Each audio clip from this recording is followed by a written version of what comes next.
Hi hello నమస్తే welcome to Telugu ప్రభ. నేను మీ శివజ్యోతి.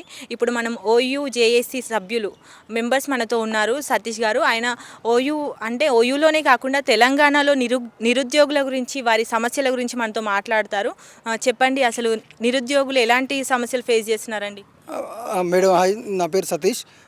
నేను ఇక్కడ నిరుద్యోగుల తరపున నోటిఫికేషన్ల కోసం పోరాడుతున్నా. ప్లస్ చదువుకుంటూనే నోటిఫికేషన్ల కోసం పోరాడుతూ నోటిఫికేషన్ రావాలని నిరంతరం కృషి చేస్తున్నాం మేము. ప్లస్ కాంగ్రెస్ పార్టీలో కూడా తిరుగుతాం. అయినా కూడా కాంగ్రెస్ పార్టీ వ్యతిరేకంగా మాట్లాడవస్తుంది.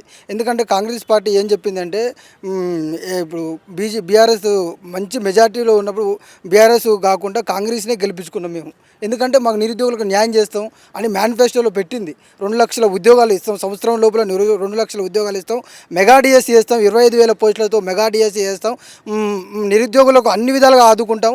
అసలు నిరుద్యోగమే లేకుండా ఈ తెలంగాణలో చేసి 10 సంవత్సరాల కాలంలో కేసీఆర్ ఈ తెచ్చుకున్న తెలంగాణలో మన రాష్ట్రం మన ఉద్యోగాలు మనకు వస్తాయని తెలంగాణ తెచ్చుకుంటే, ఈ తెలంగాణలో 10 సంవత్సరాల కాలంలో కేసీఆర్ నిండా ముంచిండు. ఉద్యోగాలు లేకుండా, ఎలాంటి నోటిఫికేషన్ లేకుండా తన సంపాదనని 1,000 కోట్లకు సంపాదించుకొని ఇప్పుడు కేసీఆర్ అయితే ఏ విధంగా మోసం చేసిండో మన నిరుద్యోగులను, ఇప్పుడు కాంగ్రెస్ పార్టీ కూడా అదే విధంగా కేసీఆర్ కూడా 1,00,000 ఉద్యోగాలు ఇస్తున్నాడు, అవి ఆయన ఇవ్వకుండా మోసపోయిండు. ఇప్పుడు మళ్ళీ కాంగ్రెస్ ప్రభుత్వం వచ్చింది, కాంగ్రెస్ ప్రభుత్వం తెచ్చుకుంది, ఎందుకంటే ఉద్యోగాలు ఇస్తానంది. అప్పుడు ఏ విధంగా అయితే కేసీఆర్ మోసం చేసిండో కాకుండా ఇప్పుడు మేము నమ్మినాం. కాంగ్రెస్ ప్రభుత్వం 2 లక్షల ఉద్యోగాలు సంవత్సరం లోపల ఇస్తామన్నది మేము నమ్మి మేనిఫెస్టోని నమ్మినాం. ఆల్రెడీ డేట్తో సహా ప్రకటించారు. సంవత్సర కాలంలో group 1, group 2 police and DSC, mega DSC చేస్తామని నమ్మితే మేము కాంగ్రెస్ పార్టీని భారీ మెజారిటీతో నిరుద్యోగులు ప్రతి పట్టణంలో పల్లెటూర్లలో బస్సు యాత్రలు చేసి అమ్మలక్కల కాళ్ళు మొక్కి మాకు వాళ్ళు ఎక్కడ పోయినా పల్లెటూరులో పోయినా మా కేసీఆర్ దేవుడు అమ్మ, మీ కేసీఆర్ని గెలిపించుకుంటాం అని రైతులు పల్లెటూరులో అయితే మస్తు నేముంది కేసీఆర్కి. అయినా కూడా ఇక్కడ నిరుద్యోగులని ఒక యువతని ఏంటంటే యువతని మోసం చేస్తుందని కేసీఆర్ని గద్దెను దించడం జరిగింది. ఏదంటే నిరుద్యోగులకు నోటిఫికేషన్లు ఇచ్చి వాటిని ఎగ్జామ్ పెట్టకుండా అమ్ముకోవడము, పేపర్ లీకేజ్ చేయడము, అవన్నీ చేసిన పాపానికి ఈరోజు కేసీఆర్ ఓడిపోయి ప్రగతి భవన్లో పండుకుండు. కానీ అదేవిధంగా కాంగ్రెస్ ప్రభుత్వాన్ని కూడా మేము గెలుచుకొని రేవంత్ రెడ్డిని మేము దేవుళ్ళ లెక్క గొలుచుకుంటే ఇప్పుడు మాకు సున్నం పెడుతుండు. చాలా ఘోరంగా పరిపాలన చేస్తుండు. నిరుద్యోగుల గురించి అసలు ఏ మాత్రం పట్టించుకోవట్లేదు. అసలు ఏ రోజు కూడా మా గురించి మాట్లాడట్లేదు. అసలు చాలా ఘోరం అంటే చాలా ఘోరం అయిపోయింది. ఎందుకంటే ఆయనకు ఎలక్షన్లు వచ్చినప్పుడే నిరుద్యోగులు గుర్తొస్తారు. ఇప్పుడు ఏమి ఎలక్షన్ లేవు కాబట్టి మాకు గుర్తు రావట్లేదు. ఇప్పుడు నెక్స్ట్ జూబ్లీ హిల్స్ ఎలక్షన్లు ఉంది. జూబ్లీ హిల్స్ ఎలక్షన్లో ఎలా బుద్ధి చెప్పాలనేది నిరుద్యోగులు ఆలోచిస్తున్నారు. మొత్తం ప్రణాళికలు కూడా వేస్తున్నారని నాకు సమాచారం ఉంది. ఎట్లా చేయాలి, ఏం సంగతి, ఈ నోటిఫికేషన్ లేకుంటే ఏ విధంగా పోరాటం చేయాలనేది కూడా మాకు సమాచారం ఉంది. ఎట్లా చేయాలో అట్లా చేస్తారు. ఇప్పుడు ఓకే అండి, ఇప్పుడు అశోక్ సార్ నోటిఫికేషన్స్ ఇవ్వాలంటూ ధర్నా చేస్తున్నారు, నిరాహార దీక్ష చేస్తున్నారు. దానిపై మీరు ఏమంటారు? చూసి వచ్చారా? మీరు చూసి వచ్చామండి. సార్ 10 రోజుల నుంచి మా కోసం ఆయన జాబ్ వస్తే మేము కళ్ళకాలం సుఖంగా ఉండేది, మా పిల్లలు మేము. ఆయన ఇప్పుడు ఏదో ఇన్స్టిట్యూట్ నడుపుకొని పాపం ఆయన కాయ కష్టం చేసుకొని మా నిరుద్యోగుల కోసం పోరాటం చేస్తుండే. పాపం ఆయన మాకు దేవుడు అండి ఒక విధంగా చెప్పాలంటే. ఇప్పుడు నిరుద్యోగుల కోసం పోరాడే వ్యక్తులలో కొంతమంది ఉన్నారు. కొంతమంది ఒక 5-6 ఉన్నారండి ఈ తెలంగాణలో నిరుద్యోగుల కోసం పోరాడేది. అశోక్ సారు, మైపాలు, ఇంకా చాలామంది వ్యక్తులు ఉన్నారు. కానీ ఇప్పుడు ఈరోజు అశోక్ సారు అమర నిరాహార దీక్ష చేయడం మా కోసం అనేది చాలా గొప్ప విషయము. ఆయన మాకు దేవుడు నిరుద్యోగులకు. ఇప్పుడు 10 రోజుల సంధి కూడా ఆయన 10 రోజుల సంధి కూడా మా కోసం నోటిఫికేషన్లు రావాలని ఇప్పుడు ఆ రోజులలో కాంగ్రెస్ కేసీఆర్ని ఓడగొట్టడం కోసం కూడా ఆయన ఎన్నో మీటింగులు పెట్టిండు, ఎన్నో మీటింగులలో మాట్లాడిండు. మా కోసం ఆల్రెడీ ఓయూ కూడా వచ్చిండు, చాలాసార్లు వచ్చిండు. ఇట్లా కేసీఆర్ మళ్ళీ గట్రా గెలిస్తే మీ పరిస్థితి చాలా ఘోరంగా ఉంటుంది, మీ గురించి పట్టించుకోడు, నోటిఫికేషన్ రావని కేసీఆర్ని దించాలని పోరాడిండు. అప్పుడు మస్తు కష్టపడ్డాడు మా కోసం వచ్చి అన్ని విధాలుగా ఎట్లా చేయాలి, నేను కేసీఆర్ని ఏ విధంగా ఓడగొట్టాలి అని మాకు అన్ని చెప్పిండు. కేసీఆర్ని ఓడగొట్టిను. ఇప్పుడు రేవంత్ రెడ్డి కూడా మంచోడే అనుకొని నోటిఫికేషన్ వేస్తారని గెలిపించుకున్నాం. అశోక్ సార్ చెప్పినట్టు మేము గెలిపించుకున్నాం. కానీ ఇప్పుడు అదే అశోక్ సారు ఏదైతే సభలు మాట్లాడము, ఏ విధంగా మీటింగులు పెట్టడం, కేసీఆర్ని ఓడగొట్టినప్పుడు అప్పుడు బలమూరు వెంకట్ ఆల్రెడీ అశోక్ సార్ని జైల్లో పెట్టిరు. ఎప్పుడు కేసీఆర్ ఉన్నప్పుడు జైల్లో పెడితే ఇప్పుడు ఆయన మీద ఎఫ్ఐఆర్ రావడం, పెద్ద కేసులు వేయడం జరిగింది. అయితే అప్పుడు బలమూరు వెంకట్ మన రియాజ్ సారు మన ఇప్పుడు దయాకర్ చెన్నగాని దయాకర్ వాళ్ళందరూ పోయి పరామర్శించి ఆయనకు బెయిల్ ఇప్పేయడం కూడా జరిగింది. ఎందుకో ఈయన మంచి వ్యక్తి, మా నిరుద్యోగుల కోసం పోరాటం చేస్తుండు అని బెయిల్ ఇప్పేయడం కూడా జరిగింది. ఇప్పుడు మరి ఆ బలమూరు వెంకట ఏడబండుకుండు ఏం చేస్తుండు? ఆ చెన్నగాని దయాకర్, ఆ రియాజ్ సార్ ఇప్పుడు ఆయన 10 రోజుల సంచి పాపం ఆయన ఆరోగ్యం చాలా ఘోరంగా క్షీణిస్తుందట. ఆయన ఇంకో 5-6 రోజులు కూడా ఇట్నే నిరాహార దీక్ష చేస్తే, ఇంకో 10 రోజులు కూడా ఇట్నే నిరాహార దీక్ష చనిపోయే అవకాశం ఉందని మాకు తెలిసింది. అన్నము ఎలాంటిది తీసుకోవట్లేదట. చాలా ఘోరంగా వీక్నెస్ ఉంది ఆయన పరిస్థితి. ఎవ్వరు కూడా గవర్నమెంట్ అసలు రేవంత్ రెడ్డి కానీ, ఆ చిన్నగాని దయాకర్ కానీ, రియాజ్ కానీ అసలు వాళ్ళు అలాగే అసలు వాళ్ళు మనుషులు కాదండి, చాలా దుర్మార్గులు. అసలు వాళ్ళు ఏమని చెప్పారు మీకు మా బలమూరు వెంకట వచ్చి మీకు ఏ ప్రాబ్లం ఉన్నా మాకు చెప్పండి, మేము వెంటనే ఇప్పుడు ఈ ప్రభుత్వం ఏర్పడదంటే నిరుద్యోగుల తరపున ఎక్కువ శాతం నేను చెప్తున్నా, నిరుద్యోగులు తలుచుకుంటే ఏదైనా సాధించగలరని మొన్న రాజగోపాల్ రెడ్డి కూడా చెప్పిండు. ఆయన ప్రభుత్వంలో ఉండి కూడా మా తరపున మాట్లాడినంటే నిరుద్యోగుల సత్తా ఏందో ఆల్రెడీ రాజగోపాల్ రెడ్డికి తెలిసే ఉంటుంది. ఇంకా ఆ ప్రభుత్వంలో తెలిసే ఉంటుంది. కానీ వీళ్ళు ఎందుకు స్పందించట్లేదంటే వీళ్ళకి అవసరం లేదు. ఎప్పుడైతే ఎలక్షన్లు వస్తాయో అప్పుడే మా గురించి ఆలోచిస్తారు. వాళ్ళకి ఏదో హామీలు ఇస్తారు, తర్వాత మా గురించి పట్టించుకోవట్లేదండి. చాలా ఘోరంగా ఉంది. అశోక్ సార్ ఆరోగ్య పరిస్థితి చాలా విషమంగా ఉంది.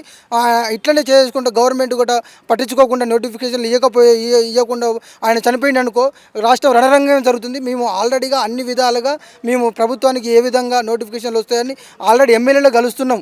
మెగా డిఎస్ చేయాలని మొన్ననే శ్రీధర్ బాబుని కలవడం జరిగింది.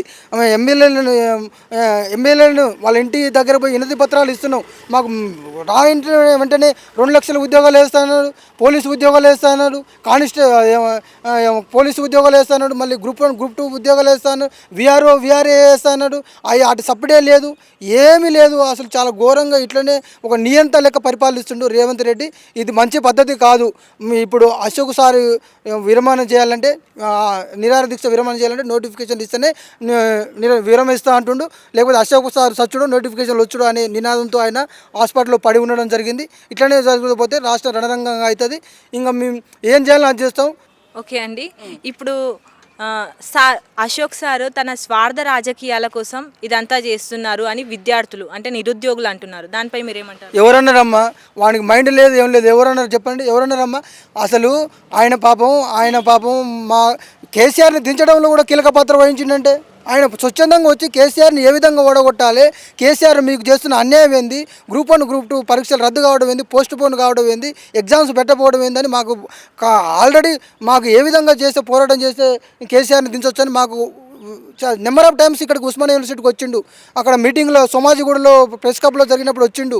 మళ్ళీ ఇక్కడ బషీర్బాగ్ ప్రెస్ క్లబ్లో వచ్చినప్పుడు వచ్చి ఆయన మీటింగ్లో పాల్గొన్నాడు. మెగా డిఎస్సి అప్పుడు నోటిఫికేషన్ ఇచ్చినప్పుడు మెగా డిఎస్సి ఎందుకు రావట్లేదు, ఈ కేసీఆర్ 5,000 పోస్టులతో చేస్తే ఆయన అసెంబ్లీలో చెప్పిండు 13,000 పోస్టులు ఖాళీలో ఉన్నాయని అసెంబ్లీ సాక్షిగా చెప్పిండు. మరి ఇప్పుడు 5,000 పోస్టులు వేయడం ఏంది? ఇప్పుడు ఈ ప్రభుత్వం ఏమన్నా బాగాలేదు. వీళ్ళు కోట్లు వేల కోట్లు కాళేశ్వరం కట్టి సెక్రటరేట్ కట్టి వేల కోట్లు సంపాదించుకుంటారు. వీళ్ళని గద్దె దించితే కానీ వీళ్ళకి బుద్ధి రాదని మాకు చెప్పిండు. ఆల్రెడీ గద్దె దించడం జరిగింది. ఆయన కేసీఆర్ని దించడంలో కీలక పాత్ర వహించిన వ్యక్తులలో అశోక్ సార్ ఒకడమ్మా. ఆయన స్వార్థం కోసం ఆయన ఏమైనా 1,000 కోట్లు ఉన్నాయి. ఆయన రాజకీయం చేయడానికి ఆయన దగ్గర ఉండొచ్చు ఒక 50 లక్షలు, 1 కోటి రూపాయలు ఉండొచ్చు. ఆయన గెలవడానికి ఏమైనా వీలైతే ఏం ఆయన స్వార్థం కోసం ఏం కాదు, మా కోసమే, నిరుద్యోగుల కోసమే. ఆయన చాలా మంచి వ్యక్తి. ఏంటంటే మాకు ఇట్లా కష్టం ఉందంటే పోయి మా కోసం అమర నిరాహార దీక్ష చేస్తుండు. ఎవరు చేస్తారమ్మా? ఎవరు ఉన్నారు చెప్పు? ఇప్పుడు ఎవరు ఉన్నారు? మైపాల్ యాదవ్ ఉన్నాడు, ఆయన దీక్ష చేస్తారా? నిరుద్యోగులు ఉన్నారు, నిరుద్యోగం చేసి ఆడ చిక్కడపల్లి లైబ్రరీలో అక్కడ దిల్షుక్ నగర్లో నిరుద్యోగ చేసి అని నిరుద్యోగుల పోరాట సమితి అని ఏదో సంఘాలు ఉన్నాయి. మరి వాళ్ళందరూ ఎందుకు చేయట్లేదు? ఈయనకు ఏం అవసరం అని చేస్తాడమ్మా? ఈయన రాజకీయం కోసం కాదు, ఈయన మా మీద ప్రేమతోని నిరుద్యోగుల బాధలు అమ్మలయ్య కష్టపడి నెలకు 10,000 15,000 పంపిస్తున్నారు. వాళ్ళ బాధలు తట్టుకోలేక 2 సంవత్సరాలు అయింది. రేవంత్ రెడ్డి ప్రభుత్వం వచ్చి 2 సంవత్సరాలు అయింది, ఎలాంటి నోటిఫికేషన్ ఇవ్వట్లేదని టైంని చూసి ఆయన తట్టుకోలేక అమర నిరాహార దీక్ష చేయడం జరిగింది తప్ప ఆయన స్వార్థం కోసం అయితే కాదు. ఇప్పుడు అశోక్ సారు చేస్తున్నారు, నిరాహార దీక్ష చేస్తున్నారు. నెక్స్ట్ మీరు మూమెంట్ ఏంటి? అలాగే కొనసాగిస్తే మీరు ఏం చేస్తారు? ఏం చేయబోతున్నారు? మేడం ఇప్పుడు మేము నిరుద్యోగుల తరపున చెప్తున్నాం, అశోక్ సార్ గడ్డ ఏమన్నా అయితే మాత్రం రాష్ట్రం రణరంగం అవుతుంది, చాలా ఘోరంగా అవుతుంది. ఇంకా ఏం చేస్తారంటే ఇప్పుడు ఇప్పుడు జూబ్లీ ఎలక్షన్ రాబోతుందమ్మా.